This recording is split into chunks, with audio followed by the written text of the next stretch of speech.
Bonjour à toutes et à tous. Je souhaitais dans cette petite vidéo vous présenter l'utilisation de SAS Studio sur SAS on Demand for Academics. SAS on Demand for Academics, c'est gratuit pour les étudiants, les doctorants et les enseignants dans le monde académique.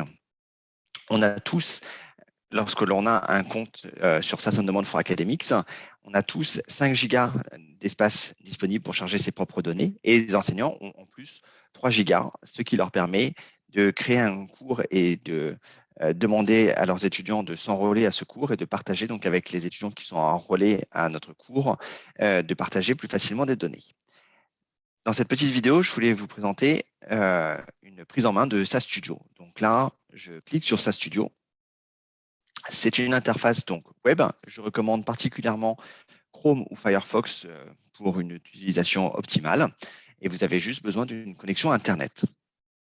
Donc, SAS Studio, eh bien, ici, j'ai fichier et dossier du serveur. Donc, la racine ici, c'est mon fichier à moi en tant qu'utilisateur. Tâches et utilitaires, des tâches qui sont prédéfinies qui permettent de générer du code. Et puis, on peut avoir des extraits de code, donc ses propres extraits de code ou des extraits de code qui sont déjà fournis. Et on a ici les bibliothèques. Donc, une bibliothèque, c'est un élément très classique chez SAS, c'est un raccourci vers une base de données. Ça peut être la bibliothèque Work, c'est notre espace de travail pour la session en cours. La SAS Help, c'est des bases SAS qui sont fournies avec SAS. Et pour faire des petits exemples, par exemple, dans mes fichiers ici, si je veux importer des données, fichier, eh bien, clic droit, là, je peux charger des données. Je vais commencer par faire un nouveau dossier.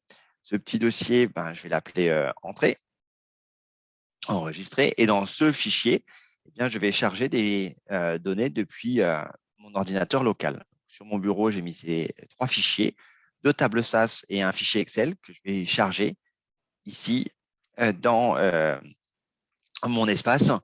Donc, sur SAS on Demand for Academics. Cette base, ici, si je regarde, eh bien, dans les propriétés du fichier entrée, en fait, c'est un chemin Linux, home, mon identifiant et entrée. Je sélectionne ce chemin et je fais un copier pour pouvoir faire une bibliothèque dessus. Donc, dans SAS Studio, on a soit l'interface en programmation visuelle qui permet de faire un flux de processus ou la partie programmation SAS. Je vais commencer avec cette partie programmation SAS, tout simplement. Donc, je vais me faire un nouveau programme et ce programme, je vais faire libname. Donc, ça, c'est pour créer une bibliothèque que je vais appeler donc entrée. Et là, je fais coller. Donc, le chemin qui est ici, en fait, correspond à ce dossier-là. Et j'ai été ici sur propriété pour récupérer ce chemin. Copier-coller. Donc, si j'exécute ce programme, eh bien, je vais avoir une nouvelle bibliothèque qui va s'appeler entrée. Et là, c'est un raccourci vers les tables SAS parce que vu que j'ai rien spécifié, c'est une bibliothèque SAS. Donc, ici, je ne vois pas le fichier Excel. Maintenant, ce fichier Excel, si je double-clique dessus, eh bien, automatiquement, ici, SAS Studio me propose d'utiliser la proc import pour importer ce fichier, donc AsProduct qui se trouve dans le dossier entrée chez moi, et l'importer en fichier SAS qui pourra être mis dans la work. Donc là, je peux changer, par exemple, au lieu de l'appeler import, je peux l'appeler as product, par exemple, enregistrer. Et comme ça sera dans la work. Je peux copier ce petit programme ou l'exécuter, par exemple.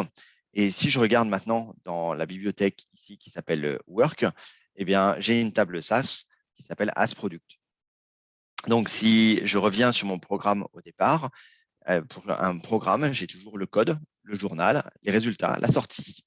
Donc, ici, je peux copier-coller le programme qui a été généré pour importer ce fichier AsProduct pour une autre fois, par exemple.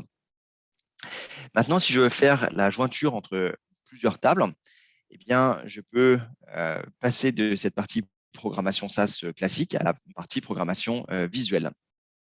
Donc ici, dans la programmation visuelle, eh bien, je peux générer un flux de processus Et je peux avoir aussi plusieurs requêtes, donc les unes après les autres, par exemple, et puis des programmes SAS ou d'autres choses. Sur cette requête ici, si j'ouvre cette requête, eh bien, je vais ajouter des tables. Alors, par exemple, mes tables as item et la table aussi as order et ma table as product qui est dans la work. Voilà. Et pour faire la jointure ici entre mes tables, eh bien, entre la table as item et la table as order, je vais faire une jointure donc sur order number. Il a trouvé des choses qui se ressemblaient, donc on a déduit que c'était sur ces colonnes. Sinon, je peux changer les colonnes. Et entre les tables donc as item et as product, je vais faire la jointure ici donc sur product code, vu que c'est écrit exactement pareil, il a fait la jointure ensemble. Je peux regarder ça. Voilà, j'ai mes petites jointures et je peux cliquer dessus pour voir les différents éléments. Au niveau des colonnes, eh bien, si je souhaite avoir, par exemple, la somme des quantités par code produit, je vais sélectionner donc sélection, je vais ajouter une colonne, le product code, et je vais ajouter la quantité qui se trouve ici dans as item, cette quantité. Donc, ajouter une colonne quantity. Voilà. Somme, si je prends ici donc sur la quantité, la somme, il m'a généré donc la proc SQL, créé une table qu'il a appelée pour le moment query, sélectionner les éléments, voilà, et ça m'a généré ce code. Après, je peux le copier et le mettre dans mon programme, par exemple, pour continuer. Voilà, pour les petites choses de base. Donc ici, si je reviens dans programmation SAS, j'avais ce programme ici que je peux compléter. Ce programme, eh bien, je vais l'enregistrer dans mon dossier. Je peux l'appeler programme 1, par exemple. Et donc, je ne vais pas le retrouver au niveau de mes bibliothèques, mais au niveau de mes fichiers. Et là, j'ai programme 1 qui se trouve ici à la racine. Pour utiliser les tâches, donc les tâches, si je veux faire une analyse descriptive d'une donnée, que ça soit par exemple lister les attributs d'une table. Ici, je vais aller chercher dans mes bibliothèques, par exemple dans la SAS-help, aller chercher la table cars. Et donc, les tâches, eh bien, en fait, ça va me préparer un certain nombre de codes pour voir un petit peu différentes choses. Donc, les tâches, ça permet facilement de générer du code SAS. Néanmoins, il reste, je pense, absolument fondamental de savoir programmer en SAS pour pouvoir modifier ces programmes et rajouter d'autres choses par la suite. Voilà. Donc, je me retrouve avec la description de ma table CARS qui se trouve dans la SAS Help. Voilà. Merci beaucoup pour votre attention. Bonne journée.